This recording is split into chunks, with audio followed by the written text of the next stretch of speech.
और मार्केट में भी वैसी ही बेहतरीन रिकवरी देखने को मिल रही है। चार्ट दिखाइए, शायद वी शेप रिकवरी आपको दिखेगी। इसमें बहुत बढ़िया मोमेंटम बना, निफ्टी ग्रीन में ट्रेड करा। ये देखिए बढ़िया सा वी, क्या मतलब थोड़ा सा यू जैसा बन गया, लेकिन रिकवरी है वैसी। और बैंक निफ्टी दिखा है सुबह से मजबूत बना हुआ, लेकिन निफ्टी अब ग्रीन में ट्रेड करता हुआ दिख रहा है।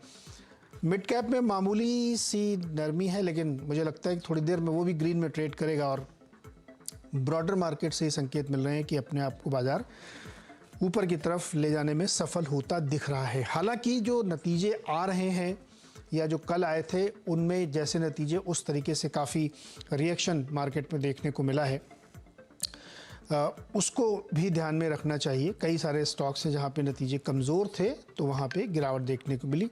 उदाहरण के लिए इन्फो एज 5% नीचे है, GMR इंफ्रा 5% नीचे है, NMDC, IRCTC, ये तमाम स्टॉक्स जो हैं वीकनेस के साथ कामकाज करते हुए दिख रहे हैं। लेकिन आज गैस शेयर्स में अच्छी मजबूती दिख रही है। गुजरात गैस टॉप गेनर से दिख रहा है, 5% ऊपर है, 508 रुपये पे फ्यूचर्स में ट्रेड कर रहा है। GSPL में अच्छी तेज़ी, वो भी करीब 4.5% मजबूत है। टायर की हमने बात की तो अपोलो, बालकृष्ण सब में अच्छी खासी मजबूती देखने को मिल रही है। सोने में तेज़ी है, सोना MCX में 52,000 के ऊपर ट्रेड कर रहा है। उसका फ़ायदा गोल्ड लोन कंपनियों को दिख रहा है। मुथूट फिनेंस 1117, मन्नापुरम फिनेंस में भी अच्छी तेज़ी है। तो ये कुछ स्टॉक्स हैं जहाँ पे ध्यान रखना चाहिए, मजबूत ट्रेड होता हुआ दिख रहा है।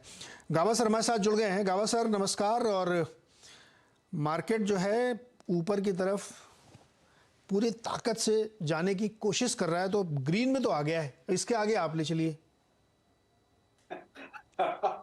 Well, good afternoon. ऐसा है कि मार्केट ने आज का लो देखा, वो अच्छा है, इतना कह सकते हैं। हाँ। कल जब नजर देखते हैं, कल की सोच रहे हैं, तो आज का लो जब तक बरकरार है, अप ट्रेंड स्टिल इंटैक्ट है, कॉम्प्रोमाइज नहीं हुआ। हाँ, आज जो दिखाई दे रहा है वो फाइनेंशियल निफ्टी का एक्सपायरी है, इसलिए दे रहा है। अदरवाइज मार्केट ठीक ही नजर आता है, बस इतना कह सकते हैं। आज लेंगे, आज खरीदेंगे निफ्टी इंडेक्स में, वो दिक्कत है। लेकिन बैंक निफ्टी बात करें तो यहाँ पर ट्रिपल टॉप तो बन चुका, साइडवेज जोन है, तो डिप हो सकता है, पॉसिबल हो। लेकिन आज और कल में देखें तो ऊपर है, लेकिन आज और आज में थोड़ी दिक्कत होगी। तो फिर आइडियाज़ बताइए, अगर इंडेक्स में नहीं करना तो आइडियाज़ क्या हो सकते हैं?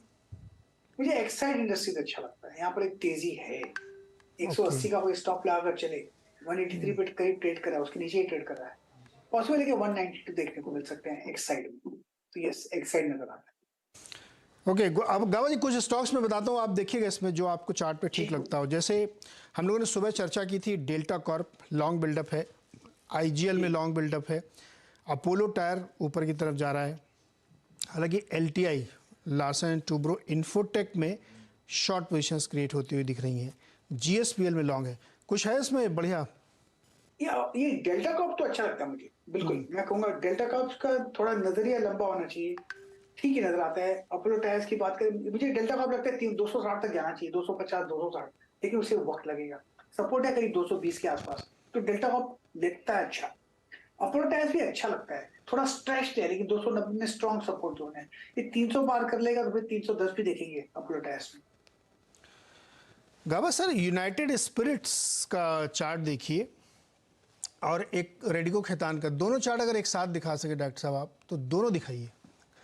गावा सर ये दो लिकर कंपनीज हैं। रेडिको खैतान के कल रिजल्ट आए और रिजल्ट बहुत अच्छे नहीं थे तो इसलिए स्टॉक नीचे आया। रेडिको खैतान भी दिखाया डॉक्टर साहब, दोनों अगर स्क्रीन पे एक साथ दिखाएं आप हमें। लेकिन यूनाइटेड स्पिरिट्स में आज अच्छा मूवमेंट दिख रहा है, 900 को ये पार करता हुआ दिख रहा है। तो इन दोनों की जो कहानी है, यूनाइटेड स्पिरिट्स और रेडिको खैतान की, ये देखिए एक 2.5% नीचे है और 1.25% ऊपर है।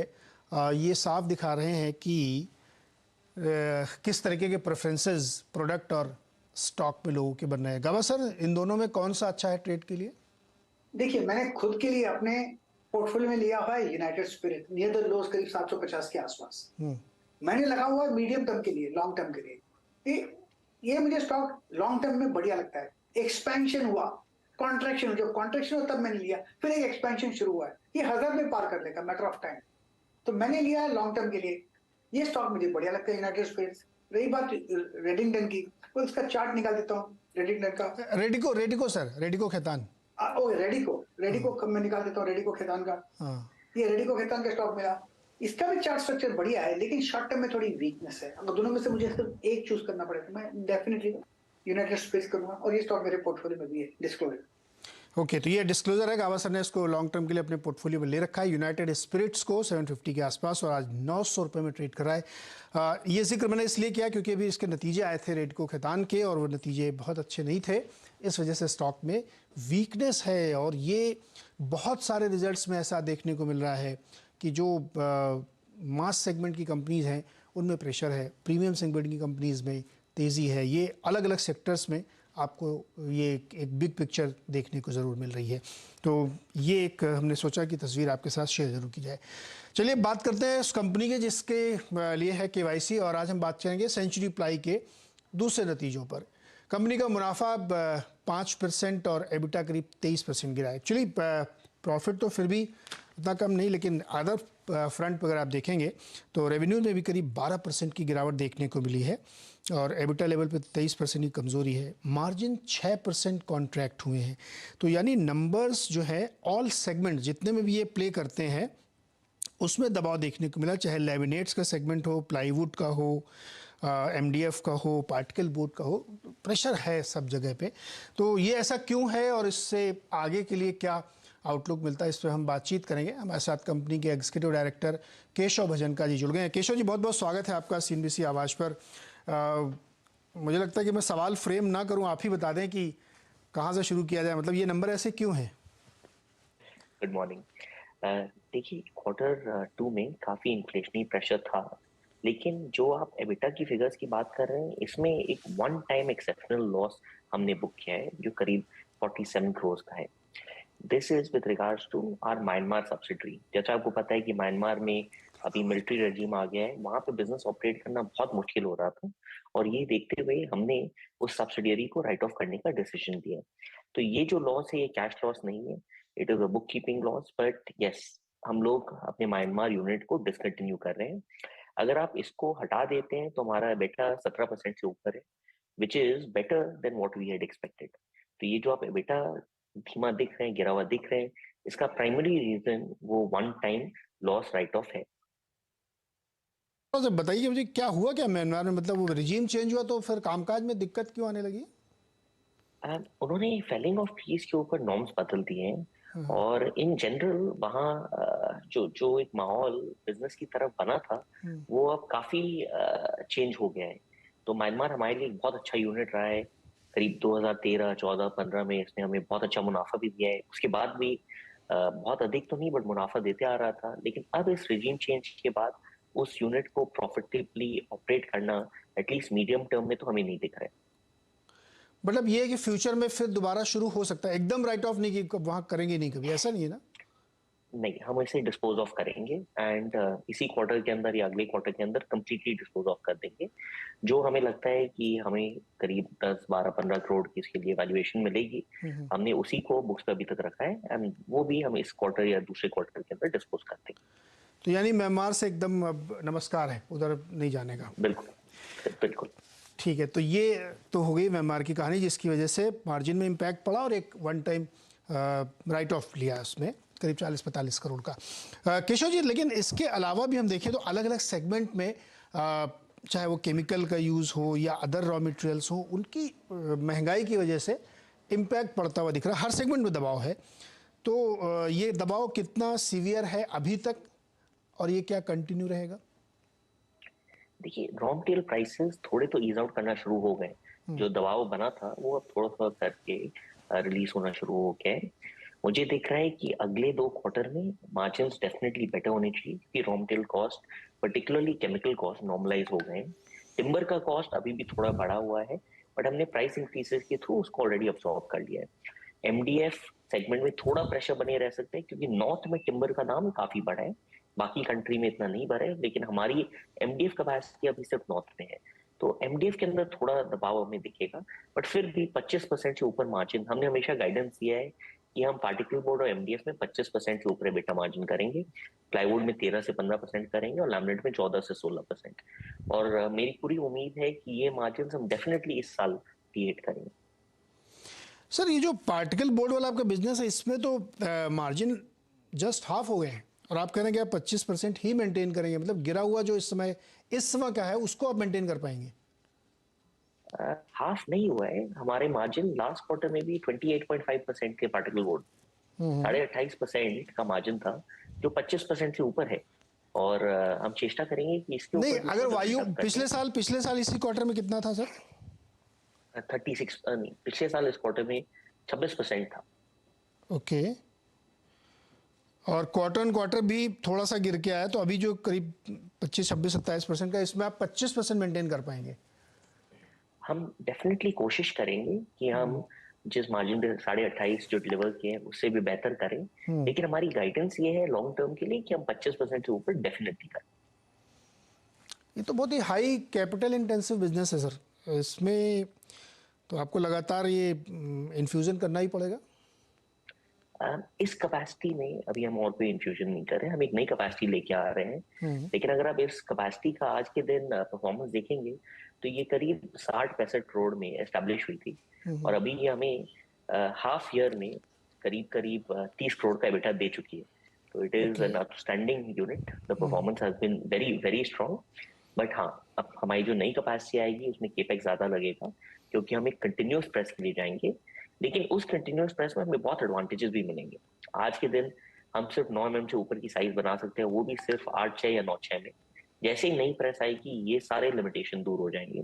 तो मुझे पूरी उम्मीद है कि नया प्रेस आने के बाद हम जल्द से जल्द उस कैपेसिटी को चला पाएंगे और उसे भी 25% से ऊपर एबिटा पे चलाएंगे। Okay, Keshav ji, demand scenario के बारे में थोड़ा बताइए, क्योंकि ऐसा लग रहा है या ऐसी रिपोर्ट्स पढ़ने को मिलती हैं ऑन एंड ऑफ कि अब थोड़ा सा जो है नरमी है Tier 2 Tier 3 सिटीज़ में, और रियल एस्टेट भी प्लेटो बनता हुआ दिख रहा है, क्या ऐसा है?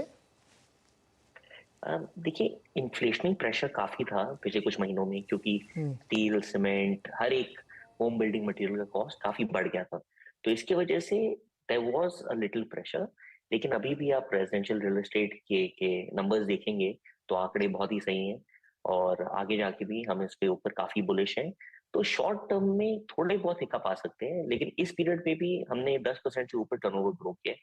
और मैं बहुत कॉन्फिडेंट हूँ कि आगे जाके हमारे जो ग्रोथ के प्रोजेक्शंस हैं, प्लाईवुड में 15%, लैमिनेट में 15%, एमडीएफ और पार्टिकल बोर्ड में 20%, हम डेफिनेटली इसे अचीव कर पाएंगे।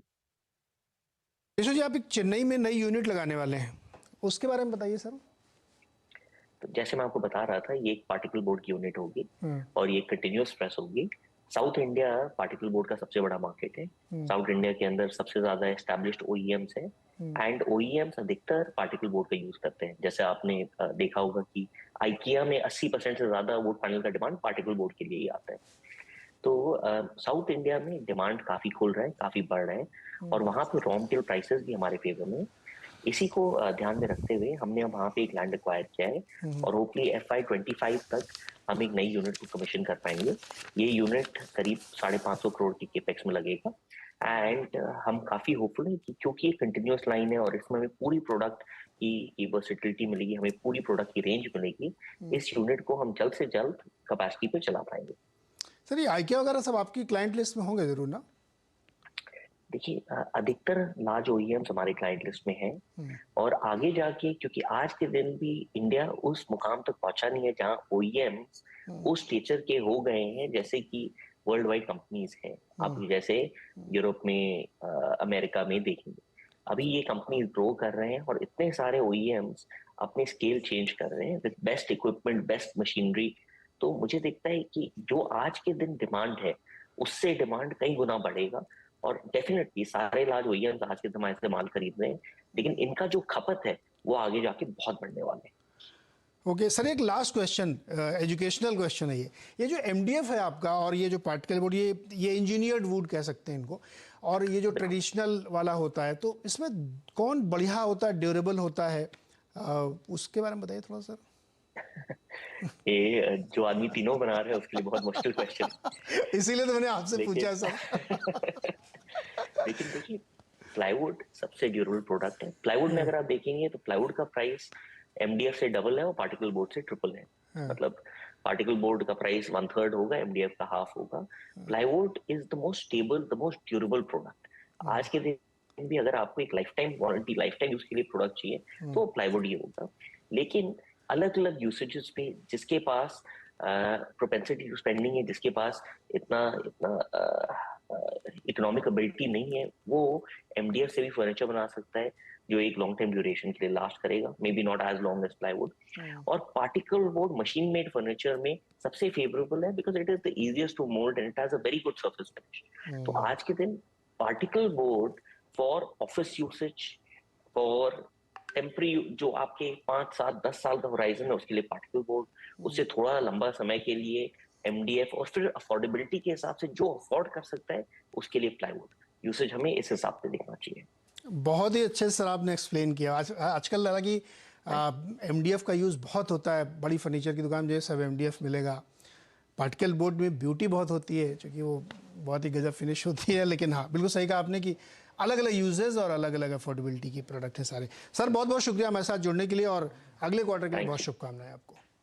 Thank you so much.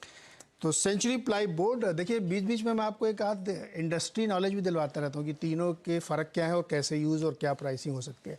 फिलहाल 592 रुपये पे ट्रेड कर रहा है सेंचुरी प्लाई, और छोटा सा एक ब्रेक लेंगे यहाँ से। ब्रेक के बाद मार्केट की थोड़ी चर्चा करेंगे।